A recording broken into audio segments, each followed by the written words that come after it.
I call this meeting of the Conference Committee on Senate File 3432 to order. There is a quorum present. It's May 15th, 2026. Welcome, members. Tonight, we will be acting on Senate File 3432. This is the Conference Committee for the Safety and Security Bill. We'll also be incorporating the budget agreement for public safety and judiciary spending into this Conference Committee report. And in order to meet past midnight, we need a vote of 2/3 of the members appointed to the committee to vote. Representative Curran, do you make a motion to allow the Conference Committee to meet past midnight? Yes, Chair, that is my motion. All those in favor say aye. Aye. Those opposed? No. You want to come back at 7 a.m. tomorrow? The motion prevails.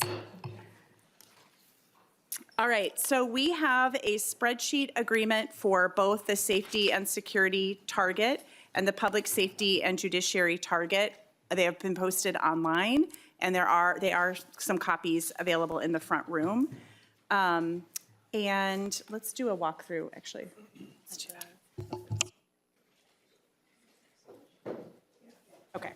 All right, so we're going to start with the public safety and judiciary budget, and we'll have the fiscal staff walk through that budget agreement. I think Mr. Waltz will be doing that. Thank you, Madam Chair. John Walls, House Fiscal Staff. I believe all members have a copy of the one-page spreadsheet for the details of the agreement for House File 1082, which was the Public Safety Finance Bill. So beginning at the top, the BCA receives $905,000 for non-fatal shooting clearance grants. On line 9, there is a domestic violence task force, which receives $159,000. On line 10, services for released adults and juveniles receives $125,000. On line 11, trafficking prevention services for youth also receives $125,000, which brings the total for Department of Public Safety to $1,314,000 for the 26-27 biennium. In the Department of Corrections, there are bed impacts from 2 bills. One is 4th-degree assault for assaulting a medical facility security personnel. That is on line 24. The bed impact of $34,000 is not realized until the beginning in fiscal year 2028. On line 25, we have a felony for theft from a vulnerable adult, and the bed impact of $13,000 in fiscal 27, and ongoing costs are listed at $77,000 for the 28-29 biennium. That brings the Department of Corrections total to $13,000 in 26-27 and $111,000 in 28-29. Moving down to line 34, the Peace Officer Standard and Training Board receives an increase in previously appropriated funds. Those funds are increased by $1,058,000 in 26 and $1,058,000 in 27. This would bring the total of the training funds for Philando Castile training reimbursements to $6 million each year for both of those years. Moving down to line 50, there is a transfer from the general fund of $12 million into the Victims of Crime account. That is in 27, and a follow-up transfer of $148,000 in fiscal year 28. And Madam Chair, that is all of the provisions in House File 1082. Thank you, Mr. Walls. And I'll just note for the public and for members as well, line 14, that first responder uniform ID task force, that was a Representative Johnson bill. And he's very motivated to do that work. The members that we were going to put on that task force, I think, are still very motivated to do that work. And we hope that it can happen in the interim, even though we're not funding a task force to do that.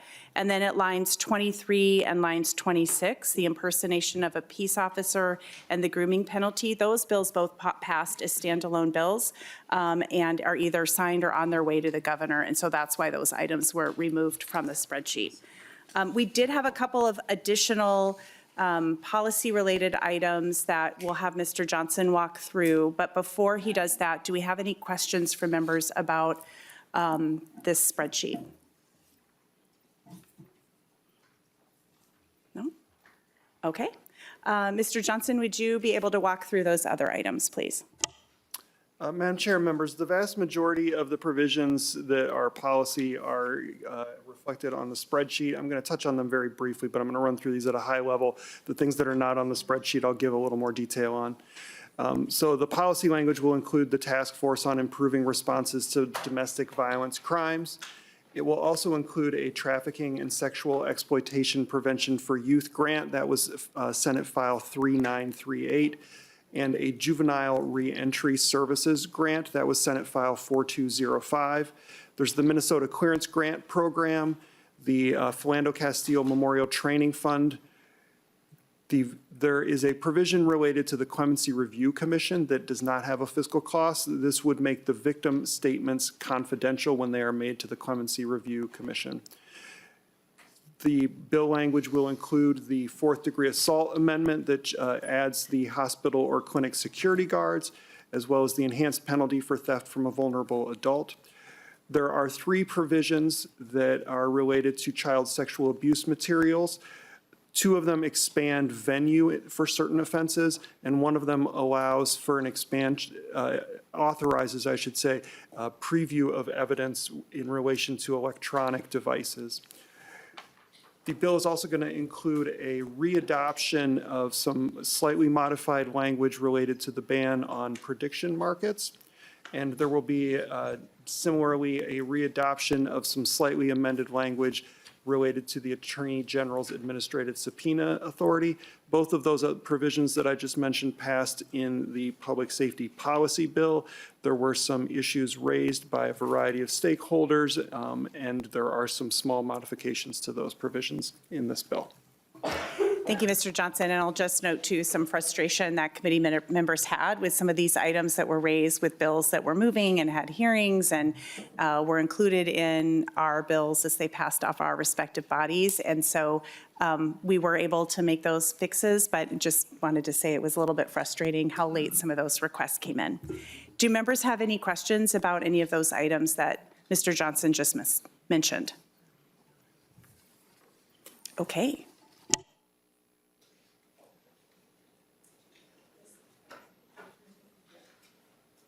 Okay, next we're going to move through the safety and security budget spreadsheet, and we do have copies, so we'll just pause for a minute to get these passed out.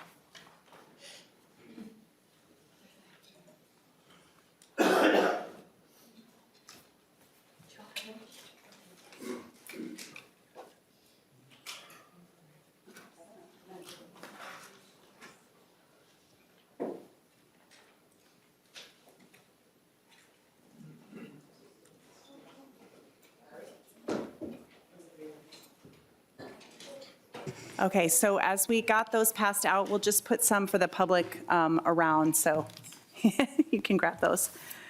And I'm not sure who's going to walk through this one. Is it Mr. Walls again, or is it Mr. Turner? I can. Yeah. Okay, go ahead, Mr. Walls. Madam Chair, beginning on page 1, under the Supreme Court, House or Senate File 3432 includes on line 7, security for judicial officials of $65,000 and the associated tails. A judicial security unit, that's 2 FTE positions on line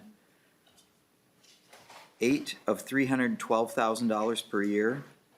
There is on line 9, funding for security threat response. This includes $1.686 million in 27 and $305,000 a year in ongoing tails. On line 10, $4 million in safe and secure courthouse grants. This House also, or the Conference Committee accepted the tails adjustments requested by the courts that do not have any implications on the security portions of this bill, but it was a technical correction to previously appropriated money that the courts were asking to have reallocated throughout the court system in a budget-neutral way. Moving down to the appeals court, there is $60,000 for security for judicial officials and $33,000 a year in tails. Under the district courts, there is $843,000 in fiscal year '27 for security for judicial officials with $467,000 per year in tails. And Madam Chair, that brings us to public safety. On line 36, the state patrol deficiency is $1,920,000. Capital security screening is $7,319,000 in the current biennium and $6,389,000 in tails. Capital security enhancements are $4.7 million in this biennium and $3.121 million in tails. The legislative protective services is $1,736,000 in this biennium and $2,632,000 in tails.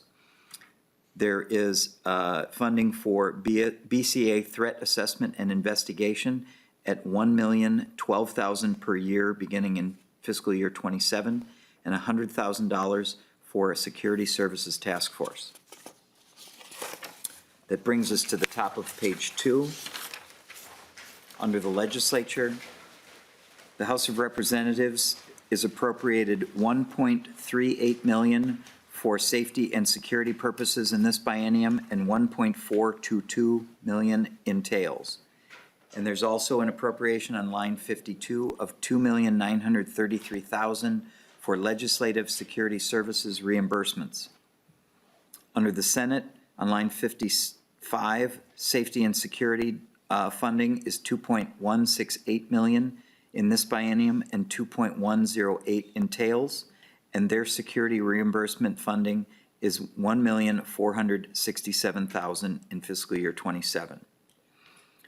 Madam Chair, there was no provisions carried forward for the Attorney General or the Department of Administration, but on line 79, we have $300,000 in fiscal year '27 for security for constitutional officers. That brings the bill total to its target of $32 million in this biennium and $20 million in tails. What follows on the following 2 pages is just a repeat of the spreadsheet that we walked through earlier, which were provisions originally contained in House File 1082. And I was also reminded to note that the legislation will also carry a provision that grants DNR carry-forward authority for any non-grant operating funding for non-budgeted public safety costs incurred in 2026. All right, thank you, Mr. Wells. Any questions or comments from any members? You are quiet. Good morning, everybody. All right, so next we're going to move to public testimony. First on the public safety budget. Do we have anybody from the audience who wishes to testify on the public safety budget? Okay, not seeing anybody there. And so then we will move to the other part of the budget here, the safety and security. Is there anybody who wishes to testify on that? All right, I'm not seeing any. Any further comments from the conferees? All right, Senator Latz, would you like to move adoption of the public safety budget agreement? So moved. Any discussion? Seeing none, all those in favor signify by saying aye. Aye. Opposed? The motion prevails. Next, we'll move to the safety and security budget agreement. Senator Dibble, do you move adoption of the safety and security budget agreement? Any discussion? Seeing none, all those in favor signify by saying aye. Aye. Opposed? Motion prevails. And I direct nonpartisan staff to prepare a conference committee report and also direct that nonpartisan staff are empowered to make technical and conforming changes of the language approved by this conference committee in order to reflect the intent of this committee. Conference committee members, please keep an eye on your email to sign the report when it becomes available. And I just really want to take a minute to thank everybody who worked so long and hard all session, but especially in these final days and hours. It's been very grueling. This is my last time with the gavel, and with that, we are adjourned.